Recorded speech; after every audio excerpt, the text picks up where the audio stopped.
আসসালামু আলাইকুম ওয়া রাহমাতুল্লাহি ওয়া বারাকাতুহু। দেশ এবং দেশের বাইরে থেকে যারা আমাকে দেখছেন সবাইকে জানাই পবিত্র রমজানুল মুবারকের শুভেচ্ছা। রমজান মাস বড় দামি মাস, মুসলমানদের জন্য ইবাদতের সিজন। এজন্য আমরা সকলেই এই মাসটাকে আমাদের জিন্দেগীর শ্রেষ্ঠ রমজান মাস বানাবো ইনশাআল্লাহ। একটা সুন্নাতের কথা আলোচনা করি। আমরা সকলেই সাহারি খাবো। আল্লাহ রসুল বলেছেন, যারা সাহারি খায় আল্লাহ তাআলা এবং ফেরেশতারা তাদের জন্য রহমতের দোয়া করতে থাকেন, মাগফিরাতের দোয়া করতে থাকেন। হাদিসের মধ্যে আসছে, আবু দাউদ শরীফের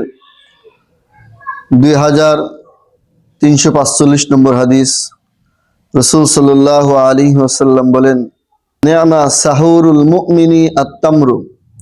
আল্লাহ রসুল সাল্লাল্লাহু আলাইহি ওয়াসাল্লাম বলেন, মুমিনের উত্তম সাহারি হলো খেজুর খাওয়া।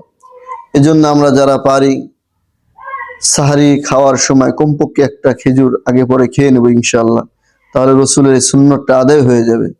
আল্লাহ তাআলা আমাদের সবাইকে এই রমজান মাসের হক আদায় করার তৌফিক দান করেন, আমিন।